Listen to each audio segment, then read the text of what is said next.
નમસ્કાર વિદ્યાર્થી મિત્રો, હું રાકેશ બાદાણી આપનું હાર્દિક સ્વાગત કરું છું વાયરિંગ, એસ્ટિમેટિંગ, કોસ્ટિંગ એન્ડ કોન્ટ્રાક્ટિંગમાં.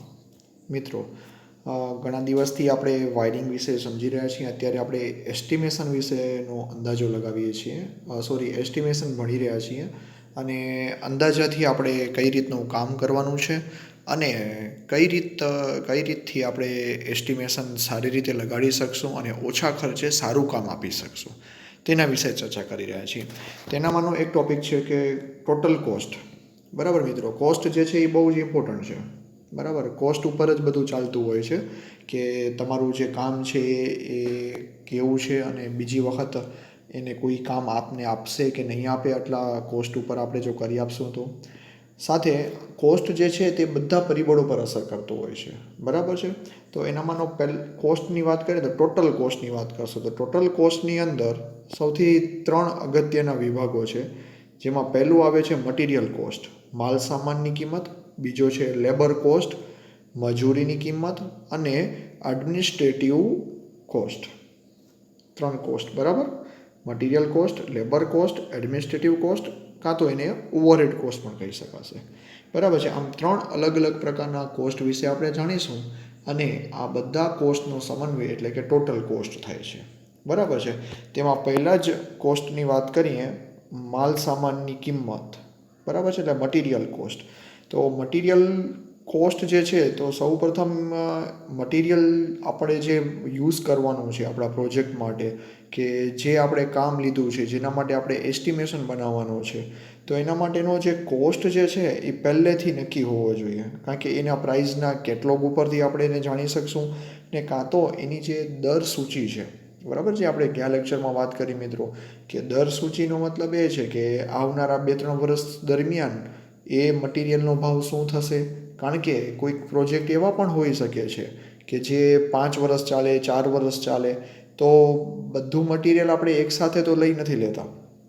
તો આવનારા સમયમાં શું ભાવ હશે અને એના પહેલાંના 5 વર્ષ દરમિયાન શું ભાવમાં ચેન્જીસ થયો છે તેના વિશેનો આપણને સંપૂર્ણ ખ્યાલ હોવો જોઈએ. બરાબર છે, તો આમ જે પ્રાઇસ કેટલોગ પ્રમાણે એની પ્રાઇસ કેટલી છે અને શિડ્યુલ ઓફ રેટ્સ એનો કેટલો છે. શિડ્યુલ ઓફ રેટ્સ મિત્રો, ફૂલ ફોર્મ પણ આનો યાદ રાખજો. એસ એટલે શિડ્યુલ ઓફ રેટ્સ એટલે કે દર સૂચિ. તો દર સૂચિ એટલે મેં તમને વાત કરી એવી રીતે કે આપણે અલગ અલગ ઓફિસો દ્વારા આ બધો દર સૂચિ નક્કી કરવામાં આવે છે કે આવનારા 2-3 વર્ષ દરમિયાન જે શિડ્યુલ ઓફ રેટ્સ છે એ શું રહેવાનો છે, એના 2-3 વર્ષ પહેલાં કેટલો હતો. તો એના વિશે આપણને જાણ હોય તો માલ સામાનની આપણે પૂરેપૂરી કિંમત સરખી રીતે લગાવી શકીએ. પછી છે લેબર કોસ્ટ, મજૂરી માટેનો ખર્ચ. તો મિત્રો, મજૂરી માટેનો જે ખર્ચ છે ને એ એના મજૂર ઉપર અને એની આવડત ઉપર લાગતો હોય છે. કારણ કે તમે જાણો છો કે જો ટોપ ઓર્ડરથી વાત કરીએ તો એન્જિનિયર્સ હોય છે, તો એ બધા પ્રોજેક્ટનું પૂરેપૂરું સાયન્ટિફિક નોલેજ એને હોય છે, એને અનુભવ અને એની જે કામ કરવાની જે પદ્ધતિઓ છે સાથે એની ચોકસાઈ છે તેના ઉપરથી એન્જિનિયરોનો પગાર અને એનો જે કોસ્ટ છે નક્કી થશે.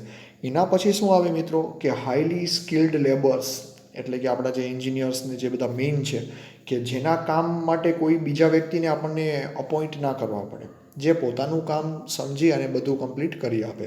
એટલે હાઈલી સ્કિલ્ડ લેબર હોય કે જે ઉચ્ચ કુશળ હોય છે.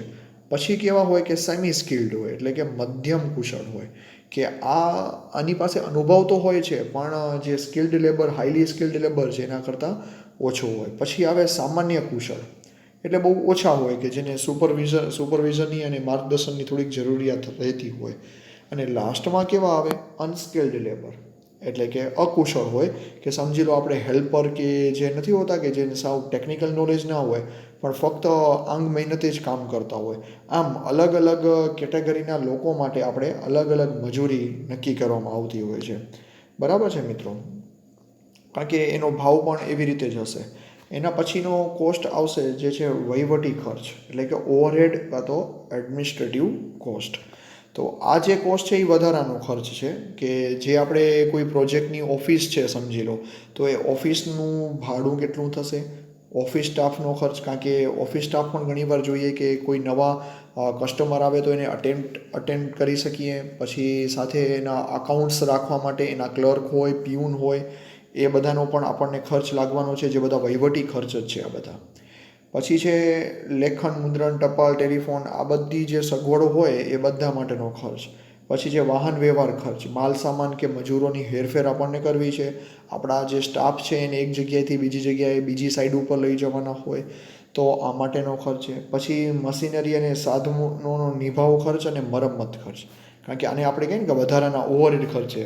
કારણ કે ધારો કે ડ્રીલ મશીન છે, કટર છે, તો આ બધા વસ્તુ એક વખત ખરીદાઈ તો જાય છે, પણ ખરીદી કર્યા પછી એનો નિભાવ ખર્ચ અને મેન્ટેનન્સ કોસ્ટ પણ આવતો હોય છે.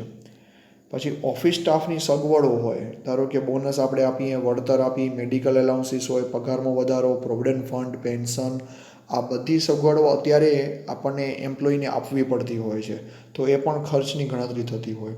પછી સ્થાવર રીતે રોકાયેલા નાણાં હોય, કે ધારો કે કોઈ કોસ્ટ આપણે કોઈ બહુ મોટો પ્રોજેક્ટ લઈ રહ્યા છીએ અને એનામાં આપણે વ્યાજથી કોઈ પાસેથી પૈસા લીધેલા છે, તો એ પણ વ્યાજની ગણતરી થતી હોય. પછી માલ સામાન સ્ટોરેજનો, ઇન્સ્પેક્શન માટેનો ખર્ચ છે, એન્જિનિયરની સેવાઓ અને ટેસ્ટિંગનો ખર્ચ. એટલે કે આ અલગ સેવાઓ પણ આપણે લેતા હોઈએ છીએ. ધારો કે કોઈ જગ્યાએ આપણને ઇન્સ્યુલેશન રજિસ્ટન્સ ટેસ્ટ કરવી છે, આપણી પાસે મેઘર છે એ બહુ હેવી ક્વોલિટીના કંઈ સરો હેવી રેટિંગના નથી અને કોઈ આપણે ટેસ્ટિંગ ઇન્સ્ટિટ્યૂટ પાસેથી આ બધું કામ કરાવીએ છીએ, તો એ બધાનો પણ અલગથી ખર્ચ લાગે છે. પછી કાયદાકીય સેવાઓ જેવી કે ઓડિટ લેવી હોય આપણને, કે આપણા બધી પૈસાની ઓડિટ કરાવવી હોય, બહુ મોટું ટર્નઓવર હોય તો એની ઓડિટ કરાવવી પડતી હોય છે. પછી ધારો કે રિટર્ન ફાઇલ બનાવી છે, ટેક્સ ભરવા છે, તો આ બધો ખર્ચ છે. પછી વહીવટી મશીનરી હોય, વહીવટી મશીનરી એટલે કે કેલ્ક્યુલેટર છે, કોમ્પ્યુટર, ટાઈપરાઇટર, અત્યારે ટાઈપરાઇટરનો તો ઉપયોગ થતો નથી, કમ્પ્યુટર્સ છે, કે એ બધો ખર્ચ. અને પછી છે નફો, એટલે નફા ઉપર આપણે આ શું નફો તો આપણો વધારાનો છે કે કેટલું આપણે થશે એનામાં, બરાબર છે, એનો આપણે અંદાજો લગાવી શકીએ. તો આ બધા એના એડમિનિસ્ટ્રેટિવ કોસ્ટ છે અને ઓવરહેડ કોસ્ટ પણ કહી શકાય છે. પછી નેક્સ્ટ છે સર્વિસ ચાર્જિસ. તો સર્વિસ ચાર્જિસ એટલે મિત્રો નિષ્ણાંતોની જે આપણે મદદ લઈએ છીએ, એટલે વધારાનો આપણે કોસ્ટ લાગે છે. કદાચ સમજી લો ઇલેક્ટ્રિકલ વાયરિંગ માટે આપણે કોઈ જગ્યાએથી કન્સેલ્ડ વાયરિંગ કરવી છે, તો એને આપણે અલગથી કામ કરાવડાવશું, કે પ્લમ્બિંગ કરાવવી છે તો એના અલગથી આપણે કામ લેવડાવીએ છીએ. કે સમજી લો સર્વિસ ચાર્જને બીજા અર્થમાં સમજીએ તો આપણે કોઈ પણ વસ્તુને જ્યારે બગડી જાય છે, ધારો કે ટીવી, ફ્રીજ કે કોઈ વસ્તુ બગડી ગઈ, તો આપણે કોઈની પાસે રિપેર કરવા જઈએ તો પણ એ શું કરશે કે એને એસ્ટિમેટ કાઢવાનો પણ ખર્ચ લેતા હોય છે ઘણા, કે આના માટે કેટલો ખર્ચ આવશે, તો એનો એસ્ટિમેટ માટેનો આટલો સર્વિસ ચાર્જ લાગશે મારો, બરાબર. સર્વિસ ચાર્જ બધા અલગ અલગ રીતે હોઈ શકે છે. કોઈક વસ્તુનો અંદાજો કાઢવાનો પણ પૈસા લેતા હોય છે, કામ કરવાના તો પૈસા અલગથી જ હોય છે, બરાબર છે. આમ એના સર્વિસ ચાર્જિસ પણ ઇન્ક્લુડેડ હોય છે. પછી કુલ ખર્ચનો જે અંદાજો લગાવી છે આપણે, એસ્ટિમેશન ઓફ ટોટલ કોસ્ટ, કારણ કે અત્યારે આપણે બધા પ્રકારના કોસ્ટ જોઈ લીધા, તો એમાં કુલ ખર્ચ જે છે તેની જો વાત કરીએ આપણે, તો પહેલો કેવો હોય, પ્રોજેક્ટની જરૂરિયાત મુજબ માલ સામાનનો જે ટોટલ કોસ્ટ આવશે, બરાબર છે, તે. પછી મજૂર વર્ગ, જે આપણે લેબર કોસ્ટની વાત કરી તે. પછી માલ સામાન મજૂરોને લઈ આવવાનો, લઈ જવાનો, જે આપણે એડમિનિસ્ટ્રેટિવ કોસ્ટમાં જોયું, વાહન વ્યવહારનો અને ખર્ચ. પછી પ્રોજેક્ટ માટે જે આપણે વહીવટી ખર્ચ જોયા, જેટલા એડમિનિસ્ટ્રેટિવ કોસ્ટ, અને કોન્ટ્રાક્ટરનો નફો. આમ બધો ગણીને ટોટલ જે એસ્ટિમેશન કાઢશું તો એ આપણો શું થશે, ટોટલ ખર્ચ થઈ જશે, બરાબર છે. ચલો નેક્સ્ટ ટોપિક છે આપણે અંદાજ કે એસ્ટિમેશનના વિશિષ્ટ ખર્ચાઓ. વિશિષ્ટ ખર્ચાઓ એટલે મતલબ સ્પેશિયલ ચાર્જિસ છે, બરાબર. એ સ્પેશિયલ ચાર્જિસ છે ને મિત્રો અલગ અલગ પ્રકારના હોઈ શકે છે, જે ચલ અચલ આપણે અલગ અલગ પ્રકારે લાગી શકતા હોય. એનામાંનો પહેલો મુદ્દો છે કે અંદાજના દરેક ઘટકમાં ગણનાપાત્ર વિશિષ્ટ ખર્ચાઓ હોય. એટલે ઘણી વખત કેવું છે કે અંદાજો જ્યારે કાઢતા હોય ને ત્યારે હરેક વસ્તુમાં થોડા થોડા ચાર્જિસ છે ને પ્લસ કરી લેવાના, કારણ કે આજે કઈ જગ્યા ઉપર આપણે કામ કરીએ છીએ, કયા સમયે આપણે કામ કરીએ છીએ, બરાબર છે, તો એ બહુ ઇમ્પોર્ટન્ટ છે. કારણ કે હરેક વસ્તુમાં આ બધા ખર્ચિસનો ઉલ્લેખ આવી જશે, કારણ કે એનામાં આપણે એમ અંદાજો લગાવ્યો હોય કે આ એક વર્ષ દરમિયાન આપણે દરરોજ છે એ 5 લેબરથી કામ ચાલી જશે, તો ક્યારેક કેવું થાય કે ચોમાસાની સિઝનમાં કે આપણે કામ ઓછું પણ લઈ શકીએ છીએ વર્કર્સ પાસેથી, તો વર્કરને તો પગાર પૂરો પાડવાનો જ હોય છે. તો આમ અલગ અલગ ઘટકોની જો વાત કરીએ તો બધામાં વિશિષ્ટ ખર્ચાઓ ઇન્ક્લુડેડ હોય છે. પછી માલ સામાનનો પરોક્ષ ખર્ચ છે. પરોક્ષ ખર્ચ એટલે કેવો કે માલ સામાન આપણે ધારો કે એક જગ્યાએ આપણે મેઇન કોઈ જગ્યાએથી ડિલિવરી લઈએ છીએ અને વચ્ચે ક્યાંક ટ્રાફિક જામ થઈ ગયો, બરાબર છે, કોઈ કારણસર આપણે માલ સામાન મોડો પહોંચે છે જગ્યા ઉપર, તો એના કારણે પણ આપણને જે ટોટલ કોસ્ટ છે આપણો એ વધી જાય છે, કારણ કે એ દિવસનું આપણે નુકસાન જતું હોય છે.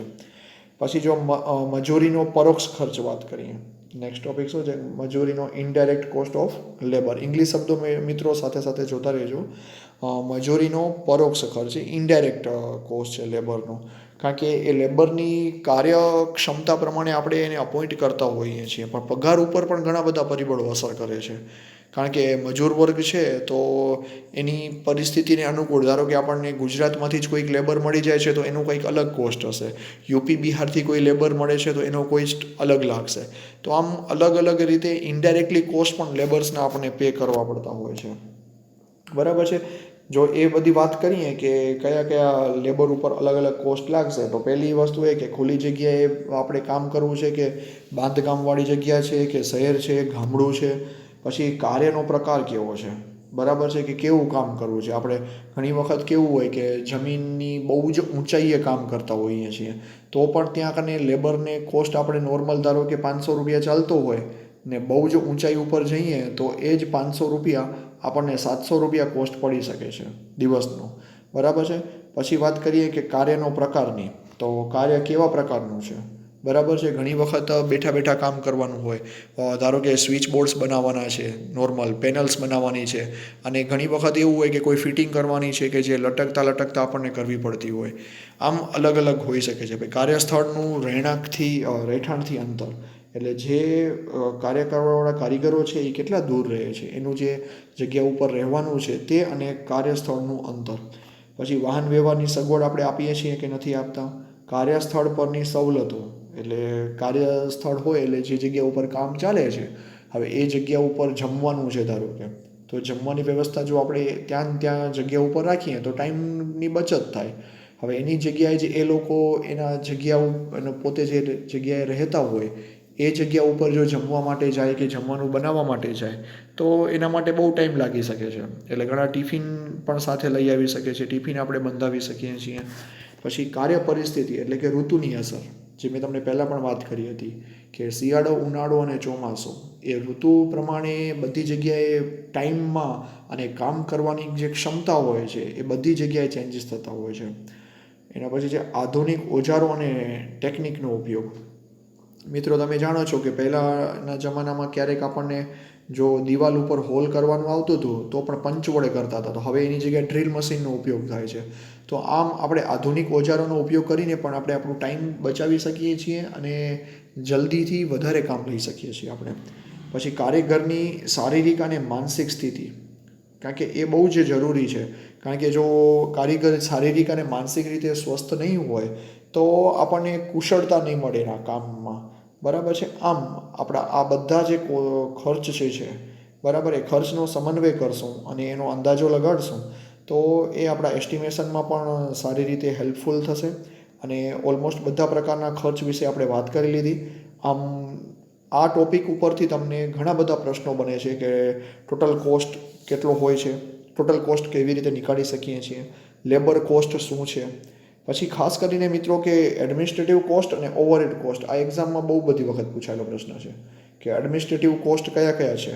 તો આપણે ચર્ચા કરીએ એવી રીતે આ બધા કોસ્ટ થતા છે એ બધા કેવા છે, એડમિનિસ્ટ્રેટિવ કોસ્ટ છે અને ઓવરહેડ કોસ્ટ છે, સર્વિસ ચાર્જ શું છે, બરાબર. આમ ટોટલ અંદાજા માટેના જે ઉપયોગી કોસ્ટનો ટોપિક છે તે અત્યારે આપણો પૂરો થાય છે. તો નેક્સ્ટ લેક્ચરની અંદર આપણે આગળ જોઈશું. ધન્યવાદ.